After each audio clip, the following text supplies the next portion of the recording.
waited so long to get this book. I went to 5 different bookstores trying to get my hands on this. I am dedicated. If you've seen any of my videos before or have spoken to me for more than 5 minutes, you know I'm a big fan of the Shadowhunter Chronicles. That's why I am incredibly excited to read my most anticipated read of the year, Cassandra Clare's new adult fantasy, Swordcatcher. It's gonna be my review of Swordcatcher. There will be a spoiler-free section and a spoiler section that has all my theories and thoughts. Such a compelling and interesting read, setting up so much in the future, and I'm so excited to read more of the series. We'll put it over here right next to the rest of the Cassandra Clare shelf. I've been reading her book since I was younger than the Shadowhunter characters, and then I got older, and now I'm the same age as the new protagonists, so I'm excited. It's dual point of view. Our 2 main leads are Kel and Lyn. Kel is an orphan who is taken to the palace because of his resemblance to the prince, Connor Aurelian. So from the age of 10, he's trained in combat, stagecraft, and when he's not pretending to be Connor at events that might be dangerous for Connor to attend himself, he is pretending to be Connor's cousin from his mother's side from another kingdom. Kel and Connor, because they've grown up together so close, think of one another as brothers, so dependent on each other, yet there's such a huge power imbalance. Kel only has the illusion of choice. Lyn is one of the Ashka, a small community, little bits of magic that they can use. There is no more magic since the Sundering, which is when their queen, to save the rest of the world from the Sorcerer Kings, they were taking advantage of the people, the power, and bringing war. They got rid of all magic. Lyn trains to be a physician, even though it is frowned upon for a woman to take on that role. She can venture out to the rest of Castellane and treat people there. Her motivations are very clear. She wants to heal her best friend, has been ill since childhood, getting dire as they get older. A failed assassination attempt brings Lyn and Kel together. That is when they meet for the first time, as well as drawn into the Rackpicker Kings mystery surrounding that. From that, we know there's 3 groups that the story is going to focus on: the Royals and the Charterheads, the Hill and Castellane, the Ashka, and the criminal underworld led by the Rackpicker King. Through all that, you delve into a world of deception, secrets, a lot of political intrigue. I personally really enjoyed reading about Kel and Lyn as leads. Their stories both, even though they intersected at some parts, the dual point of view allowed each character to give us their own insights in their unique world. Lyn's focusing on magic and Kel's focusing on the political side of it. There are a lot of names, a lot of characters to remember. This was a very helpful guide to remember who was who and who was in charge of what charter, what trade. These are the wealthy families that control the city and have a say in the council with royalty. We meet Kel very young when he gets taken out of the orphanage, and straight away he is put to the test at a dinner with the Charter family. He holds his own. We get a time skip. It is years later, they're adults, and Connor, the prince, is being approached about marriage because alliances are important. There is a lot of world building to take in, but that's only because it's the first book. It was woven so seamlessly into the story. You learn about the world while the characters are like actively in pursuit of the knowledge. It was so cinematic, it was so beautifully written, the prose, I didn't have to try hard to imagine the places at all. They were so lively and unique, from the colors, the walls, the furniture, diverse range of characters, setting up a lot of dynamics, and I'm really excited to see where they all head in the future. My favorite things is between each of her chapters, she'll put poetry or excerpts or quotes from authors. This book had a similar vibe, but it was a book from the world of Castellane talking about its history with the Sorcerer Kings. Not only builds the world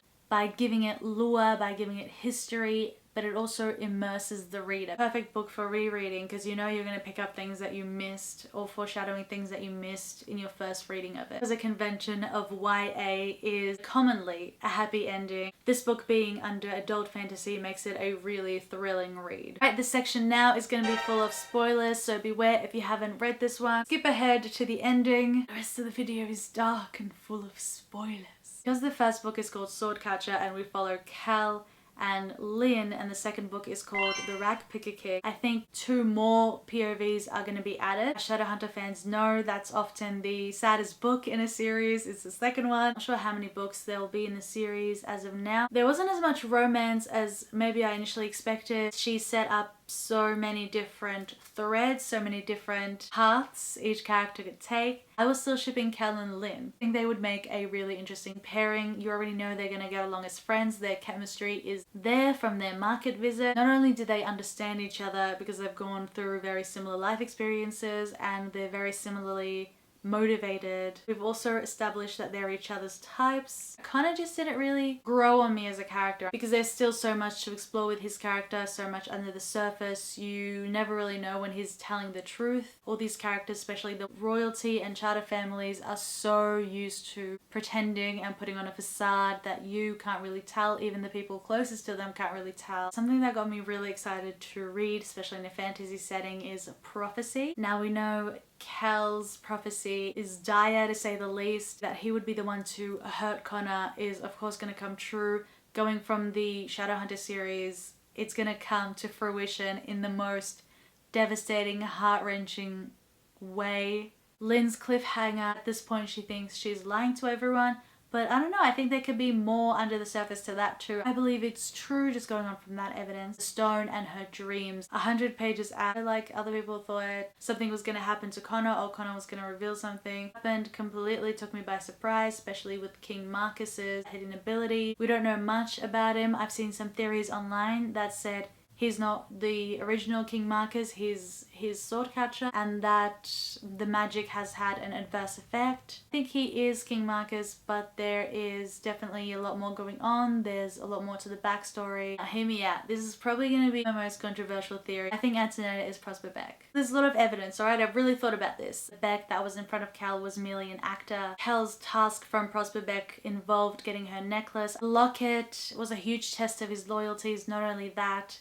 once he opened it up, he saw plant ring that he gave her, and of course we know jewelry has a huge significance. She's not only manipulating him, but letting everyone else around her. I think she is the mastermind. Kel notices she tends to play dumb, but she does that intentionally. But he's not sure why she plays dumb at court. He thinks it'll just give her an advantage if she's underestimated, but I think there is a lot more than that. She rarely ever states her motivations, and even when she does, the fact that she wants to be the one in charge of her own charter instead of whoever she ends up marrying. It's also really interesting, and even when Kel offers a solution that he could just talk to Connor, see if they can change that rule, she says there's a lot more other avenues up her sleeve or something like that, and that was, I don't know, that was shifty to me. I do not trust her at all. She is the one that is most hidden. I don't think her and Kel are endgame at all. I think she's going to be the reason why Kel might be forced to go against Connor. I don't know, that's just my prediction. Lynn and Connor are also a really interesting match. I don't know if they're endgame. It could be enemies to lovers. There's still a lot of room for growth for Connor as a character before I think Lynn might even consider him or see him in that light.